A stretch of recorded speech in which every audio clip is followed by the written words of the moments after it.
Champions கோப்பை இறுதிச் சுற்றில் இந்தியா நியூசிலாந்து அணிகள் துபாயில் இன்று மோதின. ஒருநாள் கிரிக்கெட்டில் தொடர்ந்து 12வது முறையாக டாஸில் தோற்றார் ரோஹித் சர்மா.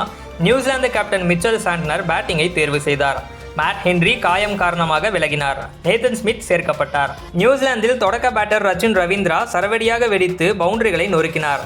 5 ஓவர்களில் 37 ரன்கள் என்றவுடன் பாண்டியாவை நிறுத்தி வருண் சக்கரவர்த்தியை அழைத்தார் ரோஹித் சர்மா. வில்லியம் வருண் சக்கரவர்த்தி சுழலில் வீழ்ந்தார்.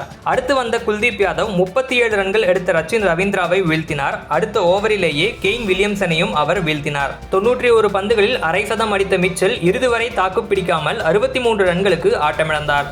சுழற்பந்து வீச்சாளர்களின் கட்டுப்பாட்டில் இருந்த ஆட்டம் கடைசி நேரத்தில் ஷமி பாண்டியா ஓவர்களில் பவுண்டரிகளாக மாறின. மைக்கேல் பிரேஸ்வெல் இறுதி வரை ஆட்டமிழக்காமல் 40 பந்துகளில் 53 ரன்கள் விளாசினார்.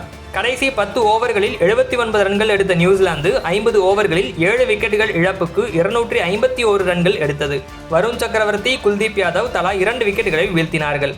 252 ரன்கள் என்ற இலக்குடன் ரோஹித் சர்மா, கில் களமிறங்கினார்கள். 2வது பந்திலேயே சிக்ஸர் அடித்து ரோஹித் சர்மா அதிரடியை தொடர்ந்தார். ரோஹித் அதிரடியை பார்த்து கொண்டு கில் நிதானமாக விளையாடினார். 10 ஓவர்களில் இந்தியா 64 ரன்கள் எடுத்தது. ரோஹித் சர்மா 41 பந்துகளில் அரை சதம் அடித்தார்.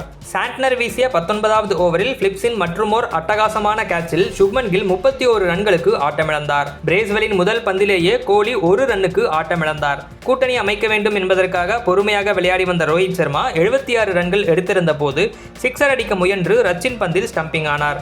48 ரன்கள் எடுத்த ஸ்ரேயஸ் ஐயர் சாண்ட்னர் சுழலில் ஆட்டமிழந்தார். அக்ஷர் பட்டேலும் பிரேஸ்வெல் பந்தில் ஆட்டமிழக்க பரபரப்பு சற்று கூடியது. எனினும் KL ராகுல் மற்றும் ஹார்திக் பாண்டியா அதிரடியாக விளையாடினார்கள்.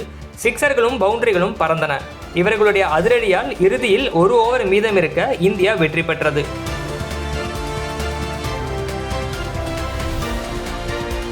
2002-2013க்கு பிறகு சாம்பியன்ஸ் கோப்பையை 3வது முறையாக இந்தியா வென்றுள்ளது. MS தோனிக்கு பிறகு 1க்கும் மேற்பட்ட ICC கோப்பைகளை வென்ற இந்திய கேப்டன் என்ற சாதனையை ரோஹித் சர்மா படைத்தார்.